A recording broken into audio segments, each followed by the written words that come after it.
person I can think of is... Who? Is something wrong? No, it's just that I was thinking of a male friend of mine. I never would have imagined you were into that sort of thing. What sort of thing? The sort that fills young maidens' hearts with joy and heads with dreams.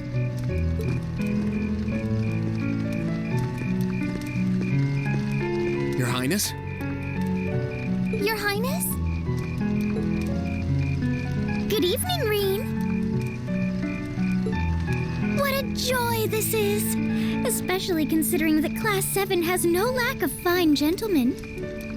Ooh, there are so many wonderful potential pairings that I hardly know where to start. Your Highness, please. Is this what the head of the literature club's always writing about? How did I not connect the dots until now? Elise, is this kind of thing popular over at St. Estrella? Well... Oh, Rean, you're so precious. Rare is the woman who could deny herself a honeyed sip from this wellspring of fantasy. Just try not to fall in and drown yourselves. Anyway, I'll be back later. Please excuse me, Your Highness.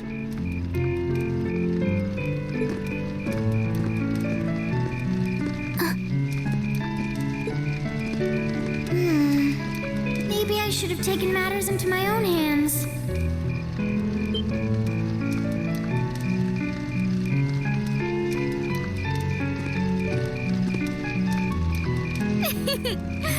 By the looks of it, you still might have a chance. Your Highness, please!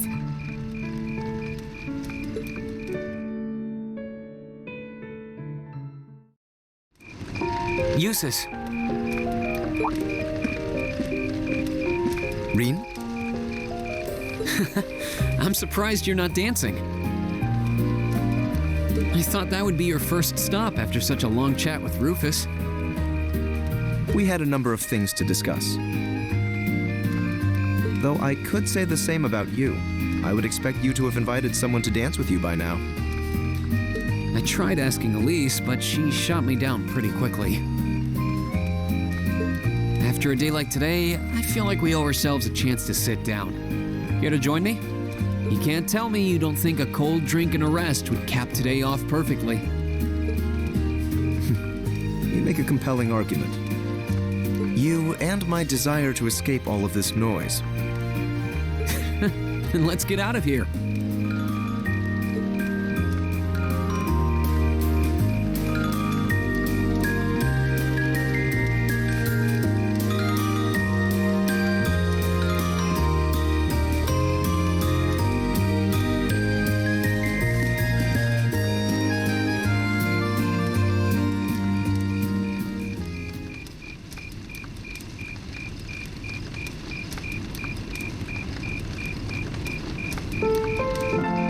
They certainly have an endless supply of enthusiasm, don't they?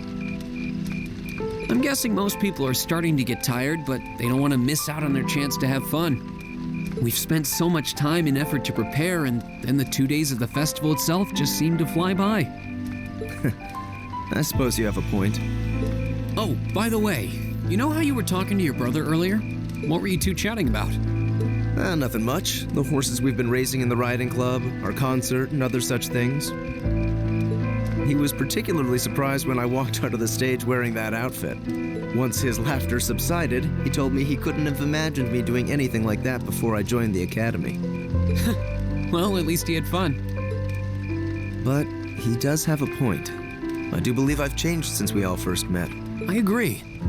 At the start of the year, you had a very unapproachable air about you, but that's not the case anymore. I'm certain that's due to the influence of some very atypical nobles. Particularly Laura and yourself. I don't know if I deserve any credit for that. I'm just glad that I can call you a friend. It's a small wonder how you always manage to say those kinds of things with a straight face. Regardless, I do want to thank you. For what? When I first came to this academy, I was trying to live my life as a perfect Alborea, just as my brother had taught me. But I gradually learned to exert my individuality. I'm here as Jusis Alborea, not the son of Duke Alborea.